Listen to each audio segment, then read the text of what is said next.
किस बात को लेके तिल मिला रहे हैं? दर्द कहीं दर्द है पेट में, माथा दर्द का दवाई खा रहे हैं तो कैसे ठीक होगा? लालू प्रसाद यादव जी लोगों को लड़वा कर, हिंसा भड़काकर और एक वर्ग का समर्थन लेते थे। अब चोर को चोर कहिएगा तो उसको तो पीड़ा होगी। ये सुशासन की सरकार, एनडीए की सरकार ने स्थिति को संभाला। लोग शहर से गाँव की ओर वापस लौटने लगे। मजदूरों और किसानों में संबंध मधुर स्थापित हुआ। सड़कें बनी, बच्चे स्कूल जाने लगे, बिजली आने लगी। जब अमन चैन आ गया है तो ऐसे लोग को पेट में मरोड़ होने लगा। समाज के एक वर्ग का नहीं, अगर सवर्णों का पलायन हुआ तो दलितों का भी पलायन हुआ, अति पिछड़ों का भी पलायन हुआ। जिनका जहां गालीबाजी का कंपटीशन होता है उस पार्टी के लोग ही सबसे ज्यादा ज्ञानी हो गए हैं। नमस्कार, द इंडिया टॉप देख रहे हैं। मैं हूं आपके साथ ब्रजू सिंह।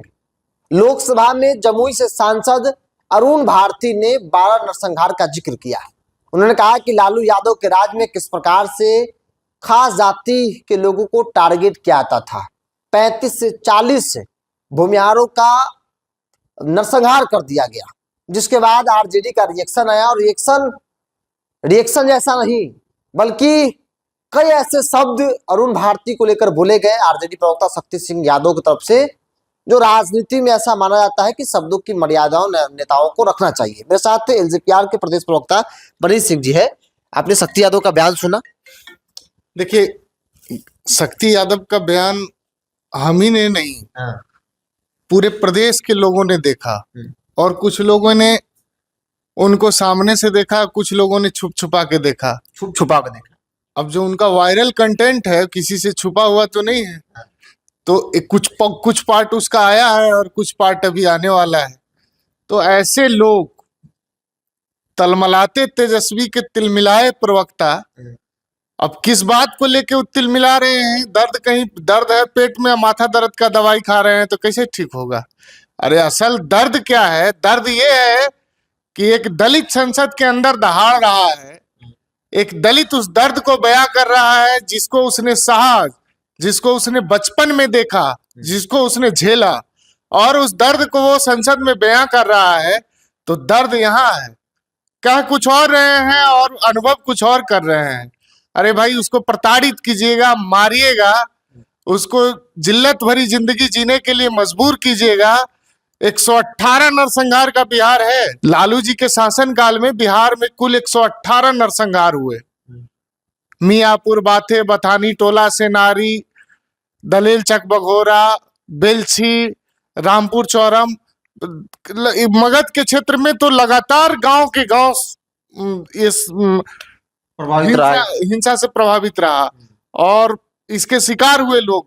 बड़े स्तर पे पलायन हुआ लोगों का, सिर्फ एक समाज के एक वर्ग का नहीं, अगर सवर्णों का पलायन हुआ तो दलितों का भी पलायन हुआ, अति पिछड़ों का भी पलायन हुआ। और ये सुशासन की सरकार, एनडीए की सरकार ने स्थिति को संभाला। लोग शहर से गांव की ओर वापस लौटने लगे। मजदूरों और किसानों में संबंध मधुर स्थापित हुआ। गांव का विकास हुआ, सड़कें बनी, बच्चे स्कूल जाने लगे, बिजली आने लगी। तब लोगों के बीच चेतना जागृत हुई और हिंसा नियंत्रित हुआ। और आज जब अमन चैन आ गया है तो ऐसे लोग को पेट में मरोड़ होने लगा। क्यों? क्योंकि हिंसा के बल पे वो राजनीति करते थे।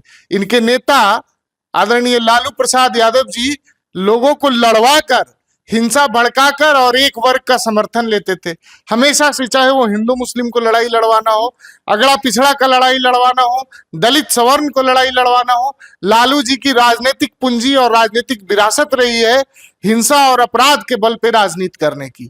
जब विकास की बात होती थी तो लालू जी कई बार सार्वजनिक मंचों से कहा करते हैं कि विकास केला से वोट मिलेला। और उस मानसिकता के परिचायक, उस मानसिकता को आगे बढ़ाने वाले लोग, और जिस तेजस्वी यादव, जो पता नहीं भाई, हम लोग तो शरीर पे रंग लगाते लोगों को देखते हैं, लेकिन अब उस शरीर के अंदर भी रंग प्रवेश कर गया, तलमलाने लगते हैं। अब होली में की बात करें या विधानसभा में भी कई बार देखा गया है उनको माने सामान्य अवस्था में नहीं रहते हैं। तब वैसे लोग के जो प्रवक्ता हैं उनका भी उसी अवस्था में कई वीडियो वायरल हुआ। उससे भी कई आपत्तिजनक अवस्था में सुन रहे हैं कि वीडियो लोगों के पास है, बहुत जल्द बाजार में भी घूमने लगेगा। तो ऐसे लोगों का बात का कोई औचित्य नहीं है, जिनका नैतिक चरित्र नहीं है, जिनका नैतिक साहस नहीं है। जो आदमी अपने आप में सही नहीं है उसको दूसरे पे उंगली उठाने का कोई ये अधिकार नहीं है। मनीष जी, एक सवाल उन्होंने भी कहा कि अरुण भारती जैसे लोग जो अज्ञानी हैं, जो पूंछ पकड़कर बैतरनी पार कर गए हैं, वो सांसद बन गए हैं, उस लायक है भी नहीं वो। माने सबसे ज्यादा ज्ञानी यही है क्या? जिनका जहां गालीबाजी का कंपटीशन होता है उस पार्टी के लोग ही सबसे ज्यादा ज्ञानी हो गए हैं। राजद का तो मापदंड आजकल हो गया है ना कि जो ज्यादा गाली देगा। अब ये भाई प्रवक्ता किसको बहाल करते हैं? अब इनके सभी प्रवक्ताओं को आप देख लीजिए आकलन करके, एक दूसरे से कंपटीशन लगी है गाली गलौज करने का, अपमानजनक भाषा का इस्तेमाल करने का, तू तड़ाक करने का, और नेता इससे खुश होते हैं उसके। पता नहीं भाई कहाँ जा रही है राजनीतिक संस्कृति इन लोगों की। गालीबाजी को ये लोग अपना एसेट समझ रहे हैं, बड़प्पन की बात समझ रहे हैं, और इन लोगों में एक चल रही है प्रतिस्पर्धा। अब भाई कोई हमारे एनडीए के एक विधायक के यहाँ कर्मचारी थे, उनको लाके प्रवक्ता बना लिए। अब भाई जो शक्ति यादव जी, जिनके ऊपर तरह तरह का आरोप उनके क्षेत्र के लोग भी लगाते रहे हैं, उनको अब ये देखिए गालीबाजी का कंपटीशन। भाई उनकी महिला प्रवक्ता भी कम गालीबाज नहीं है, जो टीवी पे प्रतिदिन लोग देखते हैं। तो इनके यहाँ गालीबाजी का प्रतिस्पर्धा चलता है, और ऐसे लोगों से हम लोग सामाजिक न्याय में, देश के संविधान में विश्वास करने वाले लोग हैं। हम लोग बाबा साहब अम्बेडकर के बनाए हुए संविधानों के अनुरूप चल रहे हैं। हम लोगों ने लोहिया के समाजवाद और गांधी के भारत, गांधी के सत्य अहिंसा के भारत में विश्वास करने वाले लोग हैं। हम एक स्वस्थ समाज में विश्वास रखते हैं, और एक स्वस्थ राजनीति होनी चाहिए जहां आरोप प्रत्यारोप हो, लेकिन व्यक्तिगत लांछना और गाली गलौज, तू तड़ाक की भाषा का इस्तेमाल नहीं। नहीं, सदन के अंदर अगर 12 नरसंहार का जिक्र अरुण भारती करते हैं तो समझ में आता है, लेकिन वही अरुण भारती बिहार में जो वर्तमान परिस्थिति और समस्याएं हैं, जहरीली शराब से लोगों की मौत हो रही है, उन मामलों पर अरुण भारती चुप क्यों हो जाते हैं? ये भी सवाल है, और सवाल लाजमी है कि चुप क्यों हो। उस पर भी बोलिए, आप बिहार से जुड़ा हुआ मुद्दा है। नहीं तो किसी मुद्दे पे हमारे पार्टी के कोई नेता चुप नहीं रहते हैं। आप सवाल उनसे कीजिएगा तो कभी ऐसा हुआ है कि हमारे पार्टी का कोई नेता किसी सवाल सुनकर भाग गया हो, जवाब नहीं दिया हो? जो सवाल करेगा उसको जवाब तो मिलेगा ही, लेकिन बेसिक मुद्दा कि पार्लियामेंट के अंदर दलितों पे अत्याचार का सवाल अरुण भारती जी ने मजबूती से उठाया, तो जो अत्याचार करने वाले लोग हैं उनको तो पेट में दर्द होवे ना कहेगा। अब चोर को चोर कहिएगा तो उसको तो पीड़ा होगी, ये पीड़ा स्वाभाविक है। एक सवाल अंतिम, चूंकि बिहार की राजनीति में एक ऐसे मोड़ पर है मनीष जी कि जहां से कुछ भी हो सकता है, कोई बड़ी राजनीतिक घटना घट सकती है, कोई बड़ा, मतलब कि दूर की राजनीति के बारे में लोग सोच रहे हैं कि अब क्या होगा। सम्राट जी के नाम बहुत प्रमुखता से चल रहा है। चिराग पासवान की पार्टी एलजेपीआर बहुत सहज महसूस करे कि चलो चिराग पासवान के साथ ही सरकार बनाई जाए।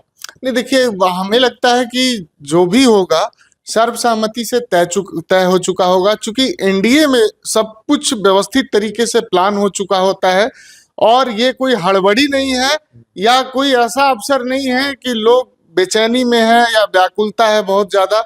बड़े नेताओं ने सब कुछ तय कर लिया है, बहुत जल्द घोषणा भी हो जाएगा।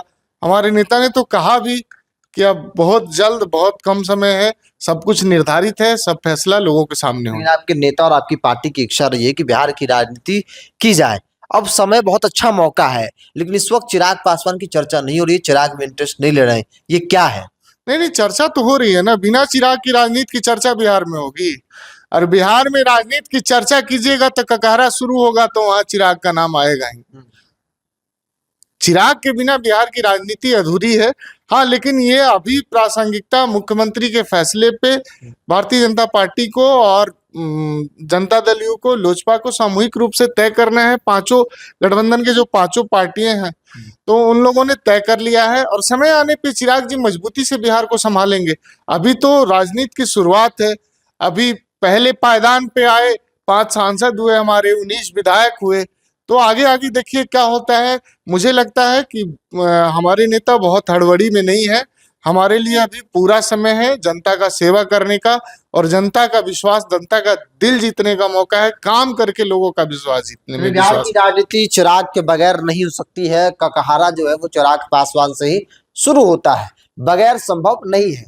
चर्चा की शुरुआत अरुण भारती के संसद वाले बयान और उसके बाद आरजेडी का इस प्रकार का रिएक्शन, जिसमें शक्ति यादव ने शब्दों की मर्यादाओं को तार तार कर दिया। एलजेपीआर के प्रवक्ता मनीष सिंह गिरोन ने बताया कि आखिर क्यों पेट में दर्द आरजेडी को हो रहा है। ये लोग अत्याचारी हैं, और जब अत्याचारी का जिक्र होगा तो जाहिर तौर पर ऐसे लोग बौखलाएंगे जिनका चरित्र जो है वो इसी तरीके का रहा है। बहरहाल अपनी राय को कमेंट बॉक्स में रखिए। इस पूरी रिपोर्ट में इतना ही। बहुत बहुत धन्यवाद।